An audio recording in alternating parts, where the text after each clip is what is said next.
Good morning sa bawat isa. Morning po. Mabuti po ba ang lahat? Amen. Para tayo sa pintuan ng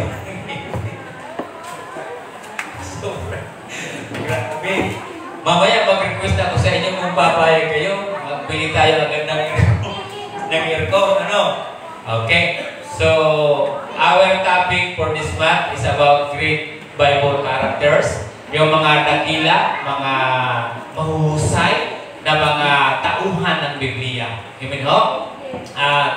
Ngayon, nung nakaraan ay pinag-usapan po natin yung life of Samson's life. Okay? Pinag-usapan po natin na ang lahat ng lakas na mayroon ay bigay ng Panginoon.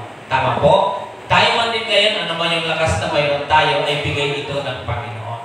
So, kailangan po natin gamitin ito sa pagpupuri sa Panginoon. Okay?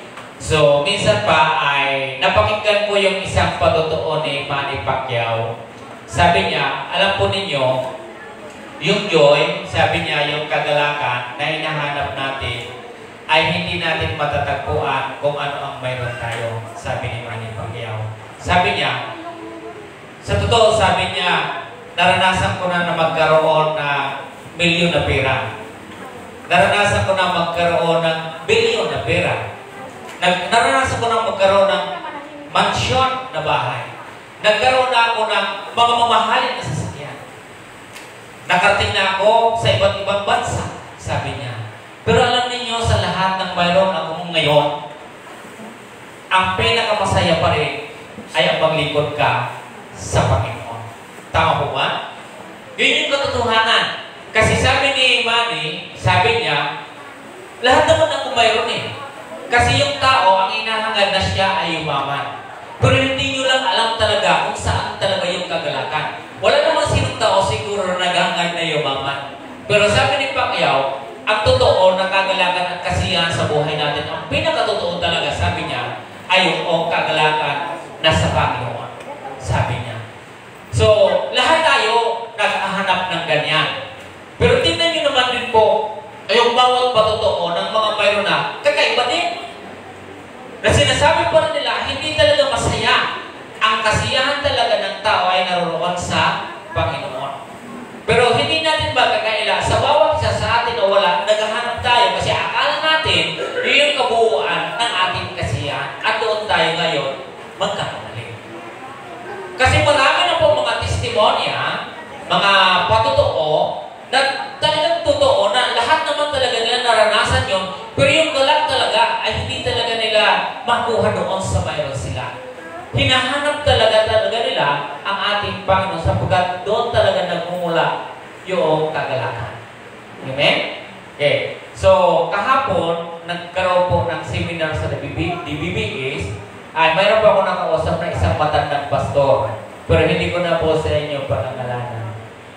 Sabi niya, alam mo, pastor, nung ako ay nagkasakit, sabi niya, puro muna ito, patotoo yung binabanggit ko sa inyo, ha? Sabi niya, hindi ko alam kung saan ko kukunin yung 80,000. Pero sabi niya, mayroon akong plano, sabi ng isang pastor. Ang plano ko, pumunta sa aking kapatid at humiram na sa bawat isa ng 10,000. Pero sabi, sobrang bigat kasi sabi ko sa kanya, alam niyo pastor, kung tinuloy niyo po yun, ibabalik ka ulit sa ospital. Kasi magkakasakit ka ulit. Kasi iisipin mo yung iyong utang na 80,000. Sabi niya, alam mo pastor, may mga bagay na hindi talaga natin hawak. At yun ay totoo. Diba? Sabi niya, pastor, alam mo, yung ginawa ko, nung nanalangin ako sa Panginoon, habang ako nasa ospital, pumunta ako doon sa kung magkano yung bayarin. Pero ano mo, yung biglang dagsa na lang yung pera na dumating, na wala na akong alalahanin. Ano mo, nabayaran ko yung 80,000. Kasi mayroon pong ibang layunin, may ibang plano ng Diyos. Sabi ko sa kanya, alam mo pastor, mayroon magagandang plano tayo. Totoo yun, aminin natin. Tama? Pero hindi mo ba alam na mayroong higit pa mas magandang plano ng Diyos para sa iyo? Tulad na nangyayari sa iyo. May plano ka na gano'n yung gawin. Pero nung iyon nilapit sa Panginoon, tingnan mo kung ano nangyayari sa iyo. Di ba naging masaya ka? Hindi sabi niya, Pastor, dito nga rin ako nagtatakay. Kasi sabi ko, kung saan ako nagtanda, saan ka naman ako nakakatanggap ng ganito. Pastor, ganito. Ang halaman, pag tinanim mo yung mangga, yung kaimito, yung santol, lahat ng mga tinanim mo po, hindi lang puro mangga eh. Tinanim mo po yan, hindi agad yan mamumunga. Pero sinasabi mo ngayon, nagtataka ka kung saan matanda, bakit tinanim mo na bunga, yung santol na tinanim mo na bunga, halos sabay-sabay yung kalamansi, dalandan, lahat ng mga punong kayo na tinanim mo, yung namumunga ngayon.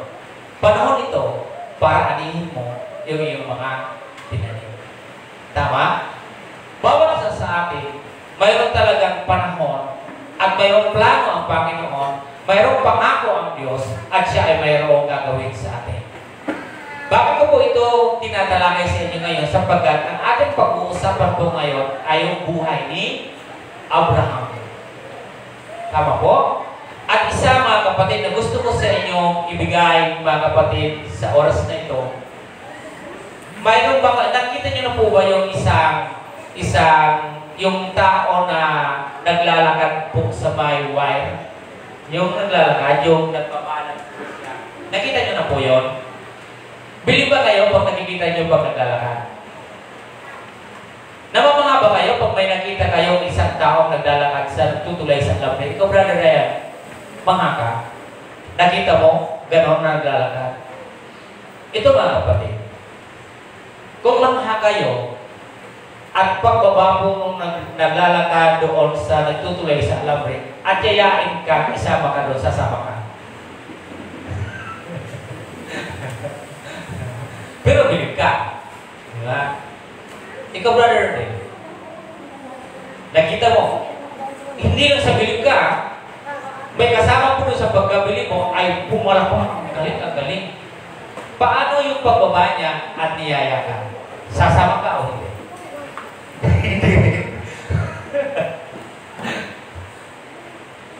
Alam mo mga kapatid, ang ama ng ating ito ang gusto ko dito sa inyo bigyan para lalo natin maintindihan, para hindi tayo humaba. Pabilis natin maintindihan ito.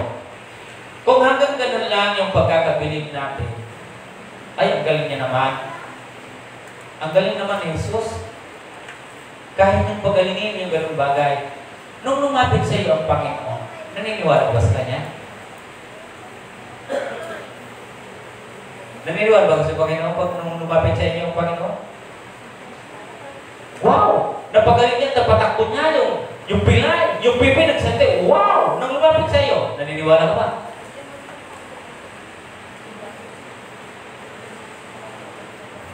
Naniniwala ba tayo? Ito po yung isang bagay na gusto po natin ngayon, na dapat po natin ngayon ayusin.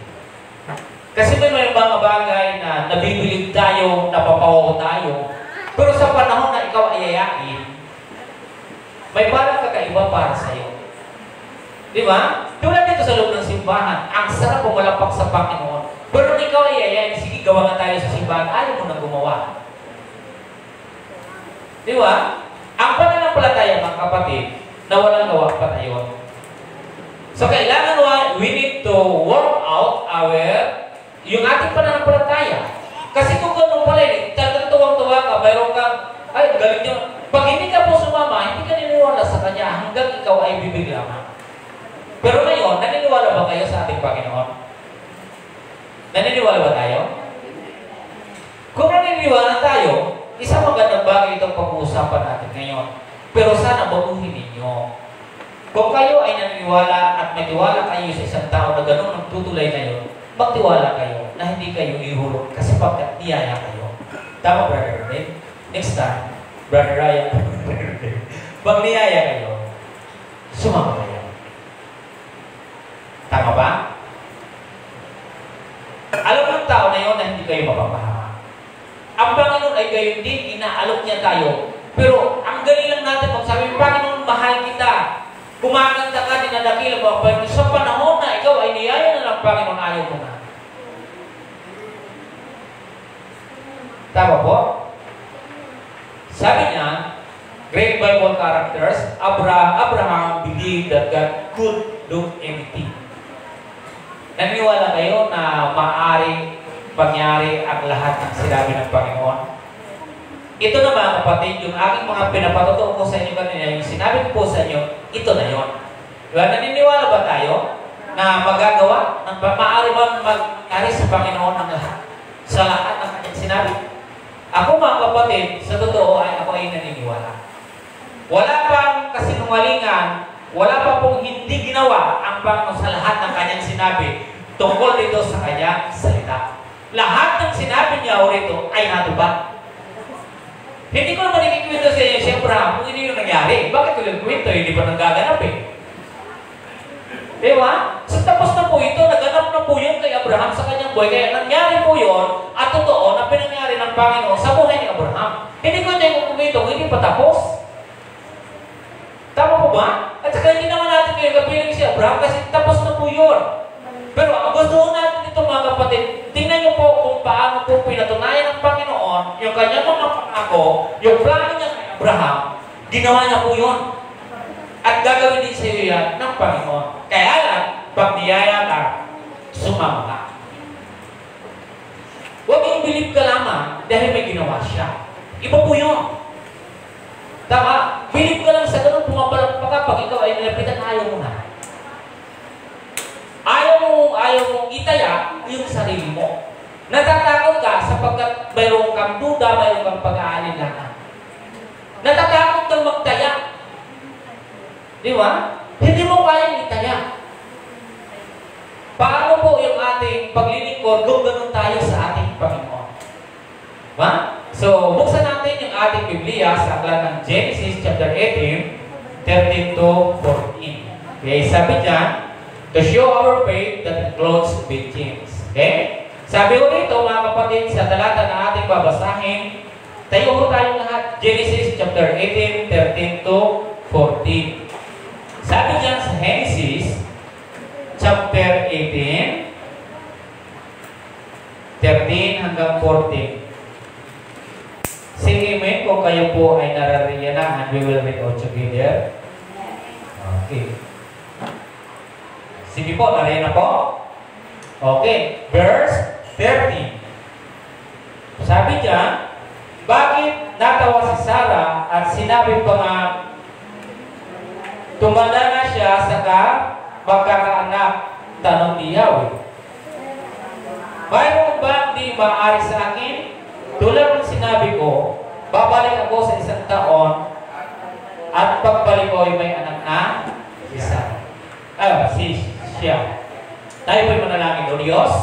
Kami po'y nagpapasalamat sa iyong mga salita. Lahat ng bagay ay mapangyayari niyo, Panginoon. Wala pong imposible para sa inyo. Sa aming kalagayan ngayon at kalagayan ng panahon ni Abraham, bagay sa panahon namin ngayon, wala po itong pagkakaiba. Kailangan namin, O Diyos, yung pananampalataya. Kaya nga si Abraham, ang ama namin sa pananampalataya, Panginoon. O Diyos, pagpalain niyo ang bawat isa. Tulungan niyo kami sa aming pag-aaral ngayon, sa bawat tatalakayin namin, Panginoon. Pagpalain niyo kami lahat sa tayong pangalan ni Jesus, ang lahat ay pagsabi na Amen. Okay? Tayo pong lahat ay makakapunan. Ang totoo, si Abraham, hindi po yung tunay niya pangalan. Ang pangalan niya talaga ay Abraham. Di po ba? Naging Abraham po siya nung nagkaroon po ng kubinan. Okay? Nung nagkaroon ng kubinan, yung edad ni Abraham is 99. 99 years old. Si Abraham.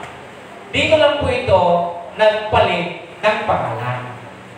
Nung nagbigay po ng kubinan, nung kinausap ng Panginoon si Abraham, at dito niya sinabi na, ngayon mula ngayon ay hindi ka nang tatawagin Abraham, kundi ikaw ay tatawagin Abraham. So, ang edad po niya ay 99 years old.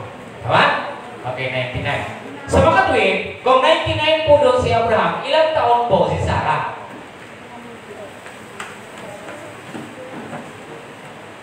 Di ba? Ilang taon yung pagitan ng dalawa? 10 years. So, ilang taon na si Sarah? Kasi 99 yun. So, ilang taon si Sarah? Okay, 79. Okay. So, dito mga kapatid, gusto ko muna bigyan kayo ng pagkakataon. Itong babasahin nyo kasi ito, chapter 11 to 25. Yan lang po yung haba ng talata na babasahin ninyo kay Abraham. Pero hayaan nyo po ako na ibigay ko sa inyo yung ibang parte ng buhay ni Abraham. May marahil hindi ko mabibigkas, hindi ko mabubuo, pero kayo yung basahin nyo na lang from 11, chapter Genesis 11 to 25, makikita nyo po yung buong istorya ng kanyang buhay. Okay? So sabi niya, important events in Abraham's journey. Yung importanteng mga paglalakbay ni Abraham. Kaya yung mahalagang paglalakbay ni Abraham. Si Abraham, ang ama niya ay si Tari. Sila ay naglakbay papunta ng Kanaan, kaya lang napahinto po sila sa Haran. Hindi pagdating po doon sa Haran, doon na po sila tuluyan na namalagi. Hanggang sa namatay po si Tari. Okay, namatay po siya doon yung kanyang tay. Okay. Then, sabi dyan, pagkilagay lang po dyan sa ating panimula. Sabi, sila ay umalis doon sa Or. Doon sa 11:31. Yung aking lahat babanggitin dito, tingnan nyo na lang po dyan, kasi ang iba sa ulo ko pa rin po ito, sa ulo ko pa po ito hanggang dito.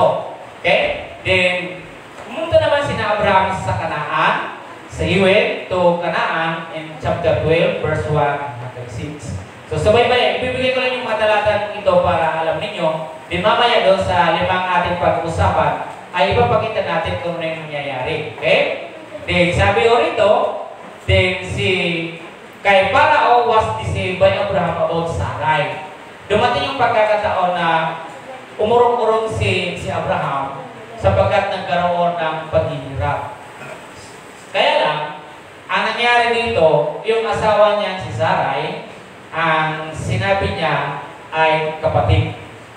So, nagkaroon po ng panlilinlang o panluluko dito sa panahon po ni Abraham sapagkat talagang naghirap talaga yung kaya nag-usog-usog sila eh. So ngayon, nagpahayag ang Panginoon na yung si Sarai ay asawa ni Abraham. Eh, sinabihan niya yung Parao. Di pagkatapos po doon, ay sa panahon din noon ay naging kasama ni Abraham ang kanyang pamangkin na si Lot. So, sa pagkakataon na niyan mga kapatid, ayan o yung mga, tingnan niyo na lang yung mga verse dyan. The land was divided and given to Lot and settled in Hebron. Yung pumunta ng Hebron, walang iba kundi si Abraham. Si Lot naman ay pumunta po sa malapit sa Sodoma, sa lungsod. So, magkaiba siya sa bundok banda si Abraham at sa baba naman sa kapatagan naman si Lot. Ang nangyari po nito mga kapatid kung bakit nagkahiwalay? Dumami ng dumami yung kanilang baka, yung mga astot, mga alipin. Ang sanin nito mga kapatid ay nagkaroon po ng alitan. Nagkakaroon po yung pag-aaway, yung alipin ni Abraham at alipin ni Lot. Kaya, nag-desisyon po silang dalawa kung maaaring pumili na lang sila ng lupa kung saan titira. So, si Lot, pinili niya yung Sodoma. Sumalapit sa lungsod. Si Abraham naman ay doon sa taas. Yun naman kanya pinili. Okay? So, para nakukuha niya na kung ano yung nangyayari. Then, sabi nito mga kapatid, then, si Yahweh ay nagustuhan niya ang pananampalataya ni Abraham, ay makikita po natin yan sa 15 verses po yan. Then, the father of Ismael ay walang ibang kundi si Abraham. So, nagkaroon po ng anak si Abraham, kanino? Kasi hindi ba nanganganak si Sarai? So, kanino po anak si Ismael kay Abraham? Sino babae? Kay Agar, sa kanyang alipin. Okay? So, yan po yung nangyari, kaya naging anak niya po si Ismael. Then, pinanalangin din ni Abraham yung Sodoma at maging si Lot para siya ay maligtas. So, naalala niyo naman po siguro na yung Sodoma at Gomora, malapit po dito si Lot. Pinili niya yun yung lungsod na yun. Kaya kung ano yung ginagawa doon ng mga tao, ginagawa ni Lot. So, mas mabuti yung napili na lugar ni Abraham. Sapagkat nakakapanalangin sa malayo siya sa tukso, malayo siya sa mga ginagawa ng tao. Okay?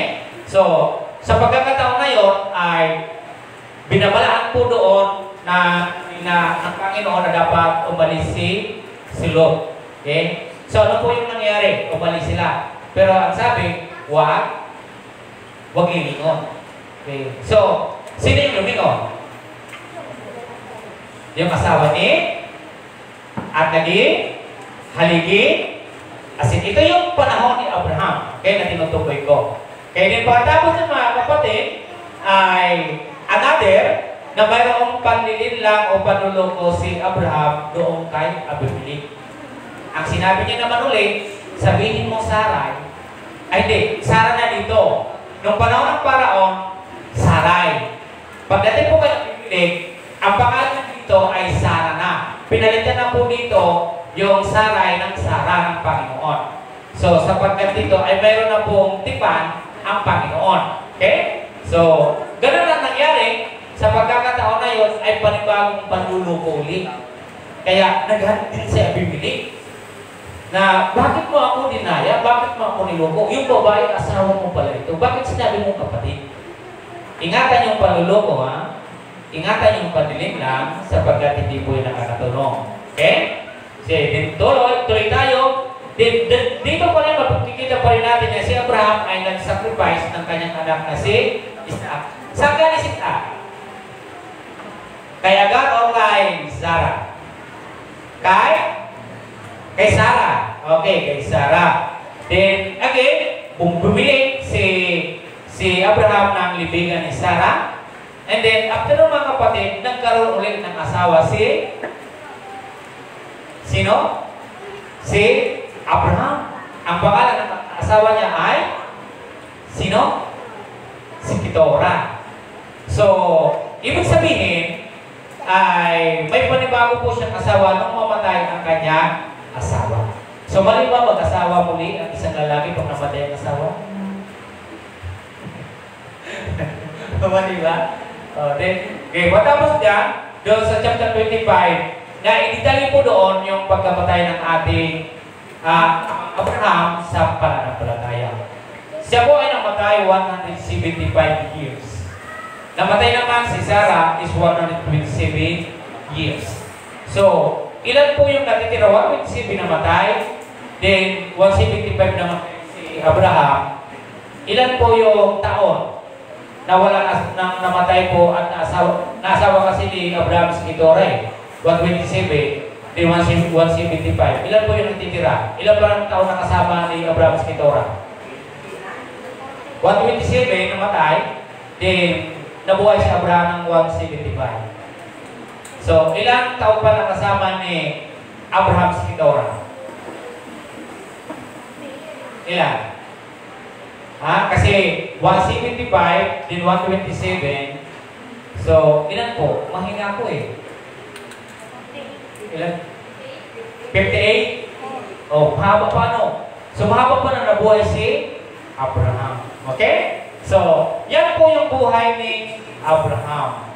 Okay? Yan yung buhay niya. And then, mayroon pa rin po, nung panahon din, ay si Abraham ay nagbigay din po ng ikapo kay Melchizedek.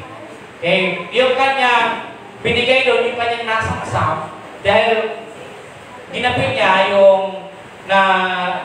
yung kaaway ni Lot, sumugod siya doon hanggang sa nagapit niya yon. Okay? And then mayroon pa ditong bargaining na nangyari. Nung panahon po sa Sodoma, sabi ni Abraham, Panginoon, paano po? Sabi niya, kung mayroon pong natitirang 50, gugunawin mo po ba? Sabi ng Panginoon niya, hindi. Pag 45 po, Panginoon, tingnan niyo yung aking ibinabangit, pag 45, sabi hindi. Panginoon, isa na lang po, sabi niya, pag 40 po, Panginoon, gugunan, hindi. Isa pa ulit, 30, Panginoon, hindi. Isa pa ulit, 20, hindi ko gugunawin. Panginoon, isa na lang po, isang hirit. Paano, Panginoon, pag 10 po ang natitira gugunawin? Sabi ng Panginoon, hindi. Sabi niya, yan yung buhay, yung journey ni Abraham. Okay? So, pag-usapan natin natin ngayon yung 5 bagay na makukuha natin, magagaya natin sa ating niyong Abraham. Things we should imitate in Abraham's life. Okay? So, sinabi ko sa inyo, binanggit ko sa inyo kanina na yung buhay o yung journey ni Abraham sa yung kanyang paglalakbay. At ano ba yung napulot natin? Ano yung pwedeng makita natin na magiging aral sa buhay natin? Number 1, mga kapatid. Una, na ating makikita mga bagay na dapat natin tularan sa buhay ni Abraham. Number 1, Abraham's belief that God had a perfect plan for him. First, mga kapatid, kausapin ko muna kayo ngayon, naniniwala ba kayo sa Diyos?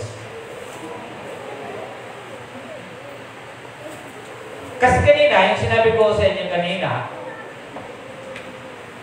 sabi ko hindi kayo sasama sa isang tao. Di ba?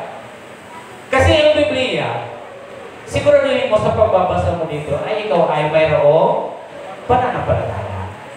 Kasi hindi mo pwede mangyari isang bagay kung wala kang pananampalataya. Di ba? Kung titignan niyo po yung aking unang binagsabi, Abraham believed. Di ba? That God had a perfect plan for him. Naniniwala po ba kayo na mayroong perfect plan ng Diyos para sa lahat? Gusto ko pong ipakita ito sa inyo sapagkat yung pagkatawag po ng Panginoon kay Abraham, di ba sabi ko sa inyo kanina, namatay po si Tari, yung kanyang tatay doon sa Haran. Di ba pagdating po sa chapter 12, mapapansin niyo po doon, yung tawag na po ng Panginoon kay Abraham. Tanong mga kapatid, mayaman po ba si Abraham o hindi? Tinawag ba siya ng Panginoon na mayaman o mahirap? Ang pagkatawag po ng Panginoon sa maging panahon, maging kay Abraham, si Abraham, kung titignan po ninyo dito, hindi po dito mahirap si Abraham. Kung tutusin, sabi ko sa inyo, si Manny po kayo, hindi ko naman nakita yung kagalakan sa bilyon na mayroon ako eh. Si Abraham, marami na po siyang pag-aari. Ang masarap dito mga kapatid, wala pa sila anak. Tingnan niyo po sa chapter 2 ng Genesis. Basahin mo ha. Sinabi niya kay Abraham, lisanin mo ang iyong bayan. Di ba? Kung ako, bakit ko lilisanin? Nag-i-enjoy ako eh. Dumadami yung baka ko. Dumadami yung kawan ko. Why? Bakit ko naman ito lilisanin? Pero again, sabi ko sa inyo, dapat mayroon muna kayong paniniwala. Diba? Si Abraham, ang nangyari sa kanya, mayroon siyang paniniwala sa Panginoon. Mayroon po siyang faith sa Panginoon. Hindi mo na yung gagawin kung wala ng pananampalataya, kung hindi ka nagtatrust sa ating Panginoon. Diba? And then sabi dito, na pumunta ka sa bayang ituturo ko sa iyo, para ramihin ko ang iyong mga anak at apo, at gagawin kong isang malaking bansa. Hindi po dito na yung sinabi ng Panginoon, pararamihin ko ang iyong baka, ang iyong kawang, ang iyong lahat. Hindi. Hindi po sinabi, iba no. Iba naman doon kay Solomon eh. Pero ibang usapan po sa karakter ni Solomon. Pero sa panahon po dito ni Abraham, pararamihin niya yung kanyang mga angkan. Okay? At sabi niya dito, papapalain kita at mababantog ang iyong pangalan at magiging pagpapala sa marami. Then, sabi niya, ang sa iyo ay magpapala ay aking pagpapalain, ngunit kapag sinumpa ka, sila ay aking susumpain. Isipin niyo po yun ba, kapatid ha? Si Abraham nag-enjoy ng buhay niya. Pero sa totoo na, kung ang sitwasyon, ang buhay ni Abraham ay doon sa kanyang tinatangkilik, hindi naman siya sasama eh. Pero dahil sabi ko sa inyo dyan, dahil mayroon po siyang pananampalataya sa Panginoon, naniwala siya na mayroon pang magandang plano ang Diyos sa kanya. Sinabi ko rin sa inyo kanina, may plano tayo na napakaganda, pero mayroon pang higit na perfect na plano ng Diyos para sa iyo. Yun minsan ay hindi natin nakikita. Blind tayo ron eh. Di ba? Di sana yung pinakita ka sa atin ng pag sigurado siya, lagi tayo sumusunod eh. Pero hindi eh. Blind tayo ron. Ganito po siya, hindi mo na nakikita kung ano yung bibigay sa iyo kasi talagang yung pananampalataya ay dapat makita sa iyo ng Panginoon. Okay? So mayroong plano ang Panginoon sa kanila. Ang Diyos ay may plano para sa ating lahat. Tama po, ang akala kasi natin, yung ating plan is perfect. Pero no, mga kapatid. Di ba? Kasi kung perfect na yung plan ni Abraham, bakit pa naman sila susunod? O, di ba? And then sabi dito, sumunod nga si Abraham sa utos ni Yahweh, nilisan niya ang Haran noong siya ay 75 taon. Isinama niya ang kanyang asawa si Sarai at si Lot naman sa kanyang pamangkin niya, dinala niyang lahat ang kanyang mga alipin at kayamanan at nagtungo sa kanan. So mayaman pa si Abraham? Mayaman, di ba? Oh. So mayroon siyang paniniwala, mayroon po suntras sa ating Panginoon. Alam niya na ang Panginoon ay mayroong mas magandang plano para sa kanya. Kung may plano pa man siya, pero mas maganda yung plano ng Diyos para sa kanya. Okay? Ngayon, doon lang nagmula sa 75 years old, siya lumapit sa Panginoon. Naintindihan, no? So, 75 years old, ilang taon namatay si Abraham? 175. Tanggalin yung 75, yung 100 ay ang kanyang paglilingkod sa Panginoon. So, maliwanag po? Okay. So, sa panahon na noon, umalis po niya dahil 75, ilang taon na po si Sarah? 65. Kasi 75 siya lang umalis, 18 years naman lang yung pagitan nila, so pumapatak, 65 po si Sarah. Tama po? Dito mga kapatid, sa buhay natin, sabi ng Panginoon, Abraham, pumunta ka doon sa ituturo ko sa iyo. Minsan tayo, may itinuturo na sa atin ang Panginoon, ayaw natin puntahan. May mga bagay sa buhay natin na ayaw natin alisin. Ayaw natin iwanan sapagkat akala mo yun yung perfect plan para sa iyo. Yung comfort zone ng bawat isa sa atin, akala mo yun na yun. Ayaw mong kunin, i-grab yung opportunity na binibigay sa iyo ng Panginoon. Tama po? Sina Abraham, mayaman po sila, pero hindi po sila doon nanatili. Sabi ni Bachman, wala naman kahit may mansion ako Yung kaligayahan na hinahanap ko, wala naman doon, nasa Panginoon. Sapat ang kanilang biyaya. Maraming baka, mayaman sila, pero wala naman sila anak. Kaibigan at kapatid, lahat tayo na naririto, maniwala ko kayo sa plano ng Diyos. Sapagkat mas magandang sundin yung plano ng Diyos kaysa sundin yung plano natin. Tama po? Minsan ayaw natin paturo. Minsan ayaw natin umalis. Kasi akala natin ay perfecto na yung ating mga gagawin. Sa totoo mga kapatid, hindi. Anong sinabi po ng Panginoon nung pag-alis po nila? Doon. Ang sino mang magpala sa inyo ay pagpapalain ko. Ang sino mang susumpa sa inyo ay susumpain ko. So anong dala-dala ngayon ni Abraham? Ay pagpapala. Di ba? Anong dala mo ngayon? Pagpapala. Kaya si Abraham, hindi nyo mapagkikita dito, yung kanyang pinagpakuran, 75 years old niya, lahat ng kanyang kayamanan sa sarili niyang lakas, yun, ano sa kanya? Anong additional yung ibibigay ng Panginoon sa kanya? Hinahanap niya pa dito yung kayamanan? Alam niyo po yung sinabi ng Panginoon sa Panginoon, sa panahon doon sa chapter 15, sabi niya, Panginoon, ano pa naman yung hangarin ng tagumpay? Wala namang magmamana sa aming pag-aari, kundi yung alipin namin si Elisha. Abraham, nagkakamali ka. Diba? Kaya sabi natin kanina sa ating talata, may hindi mo bang ma-add sa Panginoon? Lahat ay pwede mangyari sa Panginoon. Alam kasi ng Panginoon kung ano yung kulang ni na Abraham at Sarai. At alam din ng Panginoon ngayon kung ano yung kulang sa atin. Kaya ang kinakailangan po natin is to give up. Tanggalin po natin yung mga bagay na umahan lang doon kaya hindi tayo nakakasunod sa Panginoon. Kaya sabi niya, naniniwala si Abraham na mayroong magandang plano ang Diyos sa kanya. Di ba? O tinandaan naman nila yun Sino pinakinggan po nila? Pinakinggan po nila yung panawagan ng Diyos. Pero sabi doon, puro pagkakumpay sa akin, ano mangyayari nun? Wala naman kaming anak ni Sarah. Sa chapter 15 po kung mababasa niyo dyan, sabi niyo, si Eliezer na yung mamana nito eh. Sabi, Abraham, hindi. Anak mo ang magmamana lahat ng pag-aari mo. Pero tingin nyo mga kapatid, ilang taon na po sila, hindi pa nanganganak, 65, 75? Manganganak pa sila mo? Di po ba?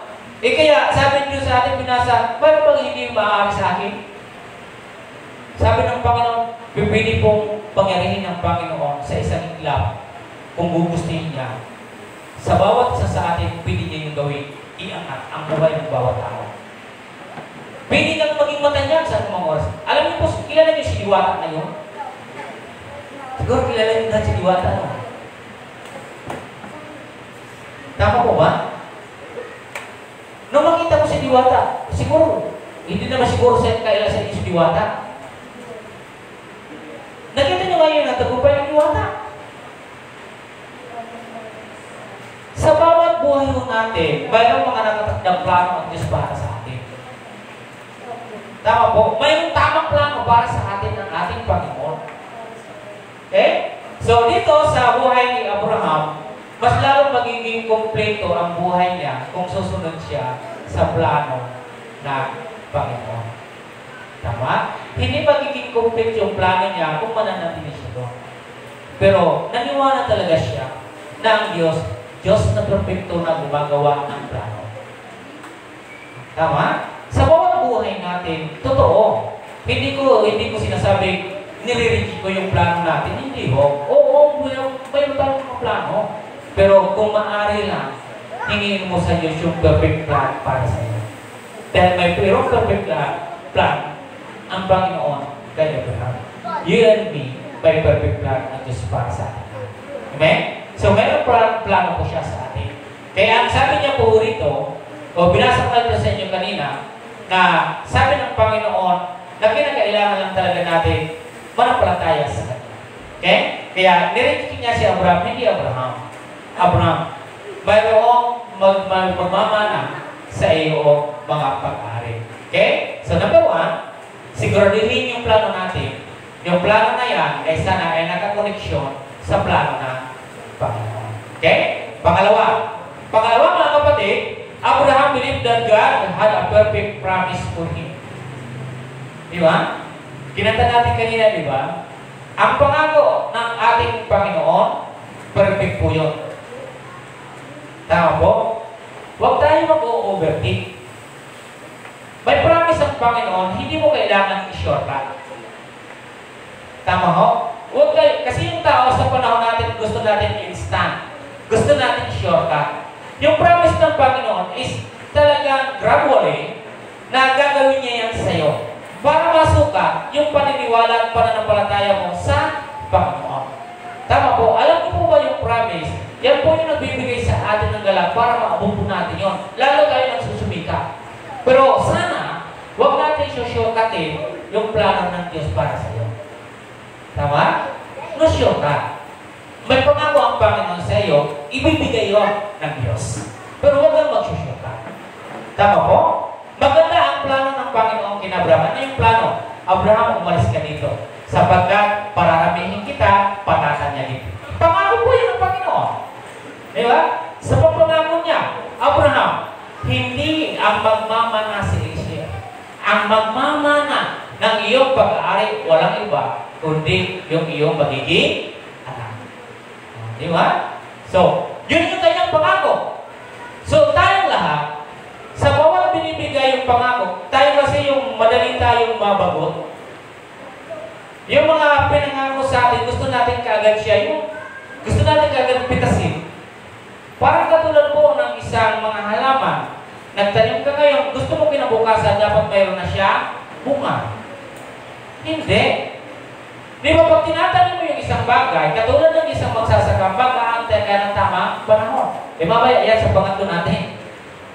Di ba? So, aantayin mo yung pangako na yun. Andiyan yung pangako na yun magpupursigin tayo para tayo ay patuloy naman ang palataya sa ating Panginoon. Totoo ba yung pangako ng Diyos?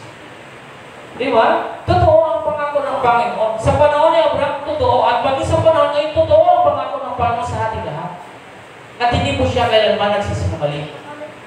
Tama po? Wala pong balak ang Diyos na sina Abraham ay para sirain yung kanilang magandang plano. Kasi kung plano yung pag-uusapan, ang ganda na po ng buhay ni Abraham sapagkat magaling siya ng plano. Kundi, para dagdagan pa lalo pang mapahusay yung plano ng kanilang ginagawa. At mayroong magmamana sa kanilang plano. Tama? Kaya meron siyang pangako kay Abraham. Kaya sabi niya dito sa pangalawa, Genesis chapter 15, verse 4 hanggang 6. Ang sabi niya dito, sinabi ni Yahweh, hindi alipin ang magmamana ng iyong ari-arian. Anak mo ang magmamana. At inilabas siya dito at sinabi sa kanya, masdan mo ang mga bituin. Mabibilang mo ba yan? Ganyan karami ang magiging anak mo at apo. Nanalig si Abraham at dahil dito, kinalugdan siya ni Yahweh. Sa bawat pangako ay kailangan po natin manalig at para ikaw ay kaluguran ng ating Panginoon. Kaya kinaluguran po siya. Di po ba? Ang ginawa ng Panginoong Diyos, lumabas sila. Tingnan mo, Abraham, yung bituin. Pero kung titignan niyo yung kalagayan ni Abraham, siya po ay nasa sobrang sapat ng nanulan. Kaya dito, marami pong conversation pa po sila dito na tungkol dito sa kanyang sitwasyon. Sabi nga ni Abraham sa kasalukuyang verse pa dito, sabi niya, Yahweh, kung nanaisin niyo, say ano na lang, kay Ismael mo na lang ibigay yung pangako. Sabi mo, mali-mali ka, Abraham. Hindi siya yung magmamana. Hindi magmumula ang pangako ko kay Esther, hindi magmumula kay Ismael, hindi magmumula sa pamilya ni Keturah. Kanino lamang? Diba? Ilang babae lahat yung sa panahon ni Abraham. Una, dahil hindi nanganak, sinabi ni Sarai, yung alipin na lang natin para gamitin natin siya para pag nagkaanak natin na yung anak.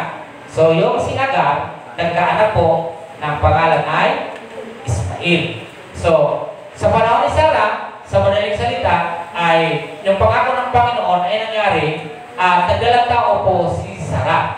Ngayon, nagkaanak po doon, ang pangalan ay si Isaac.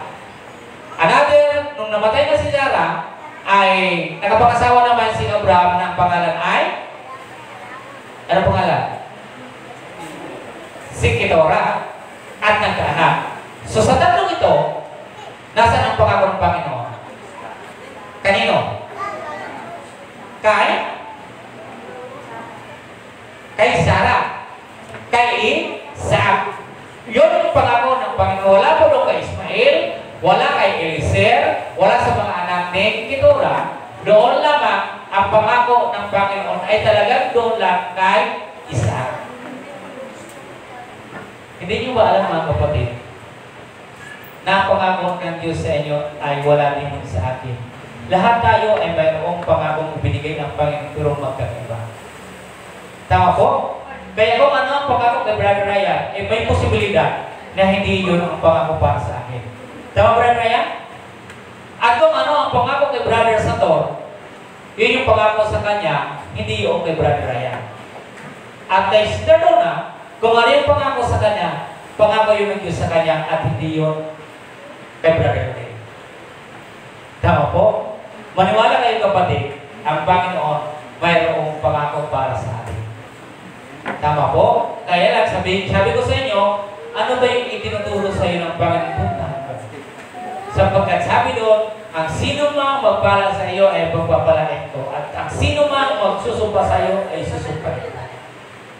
Ang kailangan na lang natin dito mga kapatid, gawin kung ano yung tinuturo sa atin ng Panginoon. Tama? So sa pangako mga kapatid, again, huwag niyong shortcutin. Darating at darating yun. Okay? So pangatlo, mga kapatid, 5 lang ito.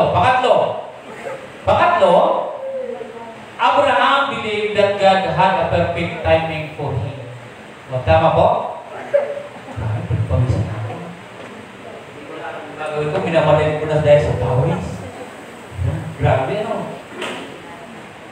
Okay, so Sa pangako, Abraham believed that God had a perfect timing. So, may tama po na pagdating lahat ng mga ipinangako, lahat ng plano ng Panginoon, mayroon po timing. Okay? Sino sa inyo nayayabot na? Kailan ba ako aasinso? Kailan ba ako magkakaanak? Kailan ba ako magkakasawa? Kailan ba ako magkapag-ipon? May tamang timing po na pangako ang Panginoon sa atin. Yung perfect timing. Okay? So, may tama po talaga na binigay ang Panginoon. Okay? Noong panahon mga kapatid, noong nag-usap po sa kubinan si Abraham at si Yahweh, ay 99 years old. Yung kubinan na yun ay kailangan na i-circumcise si Abraham. So, hindi ko ito ililihim sa inyo. Ano sa Tagalog yung circumcise? Kasi ang hirap bagitin sa Tagalog. Kaya ano sa Tagalog? Tinuli. Dahil sa to, may tinutuli pa pala na 99 years old. Kaya kung ikaw ay 50 or 55 ngayon, patuloy ka. Kasi pwede pa man patuloy. Okay. Ang akin lang dito mga kapatid, yung circumcise, tipan ito. Tipan ito ng Panginoon. Walang problema, sabi nila kung support ka o hindi. Walang problema doon. So, may mga patalastas eh. Okay. Minsan, senso na yung inaano eh, tinutuli sa... isipin nyo, 99 years old, saka lang, nagkataon po kasi 99 yung tipan, kaya 99 years old, tinuli si Abraham. Sa panahon noon, baging si Ismael ay tinuli po noon is 13 years old, tinuli. Nung tinuli po noon, tinuli na rin lahat ni Abraham, pati yung lahat ng kanyang mga alipin. Tinuli niya yung lahat, sapagkat kasi, yun yung tipan ng Panginoon kay Abraham. Kaya mula po kay Abraham hanggang ngayon, yun yung ating tipan sa ating Panginoon. Dahil tayo ngayon ay ama po natin si Abraham sa pananampalataya. Bakit kaya nagpapatuloy yung mga lalaki? Bakit? O, di ba? Kasi yun yung tipan po doon, panahon po yun, sa mga isa, ay dapat i-circumcise siya. O, di ba? So sa panahon ni Isaac, tinuli naman siya is 8 years old. So 8 years old naman, tinuli sapagkat yun po talaga yung tipan na dapat, lahat po ay dapat tuli. O, di ba? Kaya sa panahon 99 talaga siya. Okay? So yan yung tipan. So dito mga kapatid, yung panahon na yun, dito po na nagsabi yung ating Panginoon, yung perfect timing po na binabanggit ko po, na sinasabi na si Sarah sa aking pagbabalik, sa ganito din panahon, siya ay magkakaroon ng anak. Okay? So, nagsabi po niya, Genesis 18 verse 10, ito ang kanyang sinasabi. Sabi niya, 18 verse 10, sabi niya po, anong sinabi? Sinabi ng panauhin, babalik ako sa 1 taon sa ganito ring panahon at pagbabalik ko, may anak na siya. So, tamang panahon, perfect timing. Di ba? Lahat ng ginagawa ng Panginoon ay detalyado. Di ba? So, lahat tayo. Okay, and then sabi dito, ulitin ko, then the Lord said, I will certainly return to you about this time, a year from now. At that time, your wife Sarah will have a son. Sarah was listening at the entrance of the tent which was behind him. Doon sa Tolda. Sa Tolda na yun ay may pagitan lang siya. Naririnig na Sarah. At si Sarah ay tatawa-tawa. Sabi ni Sarah, manganganak pa ako kung saan ako ay lantana, saka pa ako magkakaanak. Ngayon narinig naman yon ng angel na tumawa ka Sarah, ano? Hindi ako tumawa. Hindi, tumawa ka, aminin mo, tumawa ka. Sino bang hindi matatawa? Sa edad ni Sarah na 90, tapos saka pa lang siya magkakaanak. Diba? Pagbabalik po nun, eksakto po, diba 99 circumcised? Nung pagbalik po nun, pagbalik po, nung mga anak po si Sarah, ay nag-isandaan na po si Abraham at si Sarah ay nag-90 na. Kaya, 10 po yung pagitan nilang dalawa. Okay? So, perfect timing po yung ginawa ng Panginoon. Okay, sa panahon na yon ay ipinanganak na po, sabi ng Yahweh, pangalanan mo ang bata na Isaac. Kaya ang pinangalan po nila dito ay Isaac. Magmula nung kay Isaac, makita niyo po naman din doon, hindi ko itutuloy ito ng kay Isaac sapagkat kay Abraham tayo. Si Isaac muna, kundi lang, si Isaac ay nagkaroon po rin siyang anak kay Rebecca. Ilan yung anak? Ilan yung anak ni Isaac? Kunti lang. Ano lang natin, kunting ano lang natin sa buhay ni Isaac. Sino yung, anong pangalan ng anak ni Isaac? Di ba, binanggit ko po yan, kasi ang pangako kasi ng Panginoon, yung anak mo ay magiging katulad niya, mayroong maghahari, king, din katulad ng mga bituin na di mabilang. So gusto ko lang siyang banggitin. Ilan naging anak? Nung ipinanganak ni Abraham, ni Sarah, ni Abraham at ni Sarah, si Isaac, isa lamang. Tama? Lalaki. Nung nag-asawa si Isaac, ilan naman yung naging anak niya? 2. Ang pangalan ay? Anong pangalan? Si Esau at saka si Jacob. So, tingnan nyo.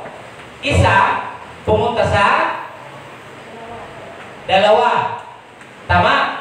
Ngayon, pagdating kay Jacob, ilan po ang inanak ni Jacob sa 2 asawa? Kay Leah at kay Rachel. Ilan? Ito na yung pangako ng Panginoon. Yung timing po ng Panginoon ay laging naririyan. 12 tribes. Okay? 12 tribes po yun. Kaya, yung papansinin, nangyari po yan. Mula sa isa, nag-2, nag-12, tingnan 1, nag-2. Pinagsama yung 1 at 2, naging kakaiba yung bagay na ano. Perfect timing. 1. Pagpunta kayo Isaac, 2. Pinagsama yung 1 at 2, 12 tribes. Ganon ka-perfect ang Panginoon. Yung kanyang timing talaga sa lahat na niyang sinasabi. Yung plan, yung promise, and the timing, andyan siya. Tama po? Kaya sa panahon na yon ay nangyari po yung tamang oras ng panganganak ni Sarah. Okay? So, ulitin ko, yung pangako ng Panginoon, wala po kay Ismael, wala kay Elisher, wala sa mga anak ni Keturah, kundi kay Isaac lamang.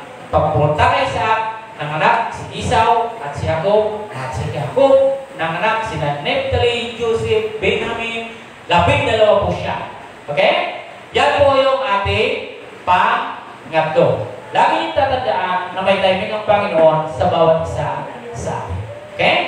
Pang-apat, mga kapatid, Abraham believed that God was a perfect provider for him. Kaya sabi niya, naniniwala si Abraham na ang Diyos ay isang perfectong tagapaglaan para sa kanya.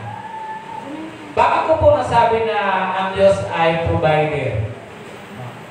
Nung hindi po nanganganak, may pangako po ang Panginoon na talagang walang-wala talaga.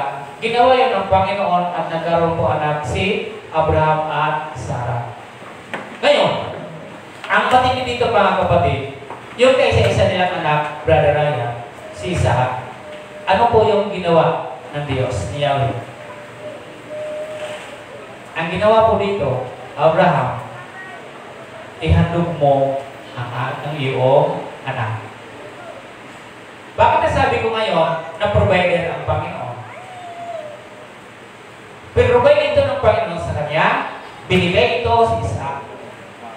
Pero alam niyo mga kapatid, great provider talaga ang ating Panginoon at ayaw niyang gawin ang isang bagay na mali sa isang tao, lalo na sa kanyang pinangakuan. Tulad mo, brother. Gagawin niya yung lahat ng bagay para sa iyo. Ayaw ng Panginoon sayangin yung lahat ng kanyang mga pangako, plano, yung lahat sa isang tao. Anong ginawa? Sumunod si Abraham sa kanyang pananampalataya. Sa niya po, iniwan niya po yung kanyang alipin. Dito lang kayo, antayin niyo ba? Ayaw ni Abraham na aakyat siya na mayroong mag-a-against sa kanyang ginagawa. O, diba? Kaya ang nag-akyat po doon sa bundok walang iba kundi si Abraham at saka si Isaac. At nang andun na po, pinapulot po doon ng panggatong. At si Abraham, sino po dito yung iaalay ko? Ito yung anak ko. Di ba? Kaya so nakapag-ipon na po siya doon, ay inilatag niya ang kanyang anak mismo doon. Ay di kinuha niya ang kanyang anong tawag? Tabak. Nung si Abraham ay ihandog niya na si Isaac, inuundayan niya ng tabak, sabi ng Panginoon, wag Abraham, wag mong sasaktan ang bata. Basta paano kung sabi provider ng Panginoon? Di ba? Provider talaga ang Panginoon sapagkat ayaw talagang saktan ng Panginoon itong kanya, ayaw ng Panginoon na gawin nyo. Sapagkat bigay ng Panginoon na mahalaga kina Isaac at hindi na mangyayari yung plano ng Panginoon. Di ba? Kaya nung pagkakataon ngayon, paglingon-lingon ni Abraham, ay mayroon po siyang nakita. Anong nakita? Anong nakita po niya? May nakita po siya isang hayop doon sa lugar na yun. Nung makita po, ay inalis po doon si Isaac at inilagay po yung tupa. O, di ba? Yun yung nilagay po doon, yung bisiro na yun, at yun po yung hinandong sa ating Diyos. Sabi ni Panginoon, ngayon kong napatunayan ang iyong pananampalataya. Kailan nyo patutunayan ngayon ang pananampalataya niyo sa Panginoon? Tama po ba? Kailan ba tayo kalulugdan ng Panginoon sa ating mga pananampalataya? Hanggang palakpak na lang tayo at sasabihin, wow, ang galing niya. Pero kailan mo siya gagawin? Di ba? Our God is a great provider. Ginagawa niya ang lahat para sa atin. Ayaw niyang sirain. Kahit ikaw, ayaw niya. Kasi gusto ng Panginoon na mangyari yung plano niya sa buhay. Diba? Lahat tayo, may plano ang Diyos sa atin. May gusto siyang gawin na dapat nating makita din. Tulad ni Abraham. Palakasin po natin yung ating pananampalataya. Amen po? Sapagkat ang Diyos, siya yung magbibigay ng lahat. Kung tayo man ay tinawag niya, handa ang Panginoon gumawa ng paraan para punuan yung pangangailangan ng bawat isa sa atin. Amen ho? Bibigay ng Panginoon kung ano man yung kailangan. Tulad po, dito sa panahon ni Abraham. Kailangan niya nga yung anak eh. Bakit ngayon kukunin ngayon ng Panginoon? Pero makita po ninyo kung gaano kadakila yung ating Diyos. Gumawa siya ng paraan na pinakita niya, Abraham, ngayon kung napatunayan na ikaw ay mayroong talagang totoong paniniwala sa akin. Kailan nyo ngayon, mga kapatid, patutunayan ang totoong mong pananampalataya sa Diyos? Diba? Bawat buhay mo natin, tandaan, sana ay ilagak natin ito sa ating Panginoon. Panghuli, mga kapatid. Abasahin ko muna ito. Sabi diyan, sa 22:13, Then Abraham looked up and saw a male sheep caught in a bush by its horns. So Abraham went and took the sheep and killed it. He offered it as a whole burnt offering to God, and his son was saved. So yan po yung nangyari sa panahon na yon. Nagpalabas po ang Panginoon ng isang hayop at yun yung ginamit para doon sa pag-aalay. Amen? Okay. Panghuli at ang ating panglima. Abraham believed that God was an eternal God and a perfect maker. Perfect creator. Infinite God. Tama po? So, makikita po natin kung paano niya ginawa yung lahat. Yung lahat ng detalyadong buhay ni Abraham. Sabi niya po dito sa aklat ng chapter 17, verses 4 hanggang 6, ang sabi niya dito, ito ang ating tipan, ikaw ay magiging ama ng maraming bansa. Hindi na Abraham ang itatawag sa iyo, kundi Abraham. Sapagkat ginagawa kitang ama at ama ng maraming bansa. Pararamihin ko ang iyong mga inapo at pagtatatag sila ng mga bansa at may magiging hari sa kanila. So, He is a perfect creator. Perfect maker. Tama po ba? Because He is infinite God. Eternal God. So, ang Panginoon, alam niya kung ano yung kanyang ginagawa. Hindi po tulad sa atin. May mga pagkakataon na gumagawa tayo ng sira-sira. Tama ho? Ang kadalasan ginagawa natin, no? Sister Donna, halimbawa, Sister Donna, alam naman natin, Sister Donna, pag nagagawa ka ng plano, scratch mo na. Di ba? Bago mo guguhitan doon sa kung saan mo siya ilalagay. Hindi ko alam kung napiperfect ni Sister Donna yung pag-drawing niya, pero marahil ay hindi. Marahil may mga papel siya, scratch, na minsan ginugusot sapagkat hindi perfect yung pagkakagawa. Ano ginagawa natin? Tinatapon natin sa basura. Di ba? Lahat tayo, ito mga kapatid, ang ating Panginoon, lagi niyong tatandaan, wala po siyang iris-iris. Sapagkat siya ay perfect. Hindi po siya katulad sa atin. Marami tayong ginagawa mga bagay, saka natin ilalagay yung perfect po natin ginagawa, pero ang totoo, hindi pa talaga siya natin na-perfect. Ang Panginoon, pag sa buhay gumagawa, wala po siyang scratch. Hindi kanya i-scratch. Tama? He is a perfect creator. He is a perfect maker. Siya ay infinite God. Wala po siya yung isasali mo, walang ganon. Kundi kung ano yung ginawa niya, perfect siya. O di sisali ko si Brother Ryan, hindi pa perfect na ginawa ng Panginoon, dapat binasa ko si Brother Ryan. Pero perfect ang pagkagawa sa iyo ng Panginoon. Tama? Naniniwala ka, brother, sa ito, perfect yung pagkagawa sa iyo? Pero minsan, nagsabi ka ba, bakit kayo nang pinatakan ng Panginoon? Nagsabi ka ba nga gano'n? Minsan. So, tandaan, perfecto pa rin ang pagkagawa sa atin ng Panginoon. Tingnan niyo po yung ginawa niya dito, di po ba? Na sinabi dito ng Panginoon na ito yung mangyayari. Magkakaroon, lahat po yun. At lahat po yung pinangyari ng Panginoon. At ang buhay natin ngayon, ano ba yung plano natin? Ibigay mo na lang sa Panginoon. Tama po? Ano ba yung pangako sundin mo? Sumunod ka sa Panginoon? Ano yung time na binigay sa iyo ng Panginoon? Antayin mo siya. Tama po? Hindi naging mga kapatid, ang Panginoon, siya yung magbibigay ng lahat-lahat para sa iyo. At lagi niyong tatandaan, lahat ng gagawin ng Diyos para sa iyo ay perfecto. Kaya ako ngayon, masasabi ko, ang Panginoon, He is a perfect God. At perfect din siya sa ating lahat. Amen? At sa ating pagtatapos, mga kapatid, sabi dito, na kinakailangan po natin palakasin ang ating pananampalataya, manalig tayo sa Diyos na walang imposible sa Kanya. Lahat ng sinabi ng Diyos ay totoo. Tama po? Sa panahon ni Abraham, walang nakaligtaan ang Panginoon. At sa oras na ito, kailanman hindi ka nakakaligtaan ng Diyos. Tayo po ay mananalo. O Diyos, sa makapangyarihan sa lahat, kami po ay naririto, Panginoon. Kinikilala namin o Diyos na kayo ay perfect o Diyos, Panginoon. Wala kayong nakaligtaan. Lahat, Panginoon, ay naririyan.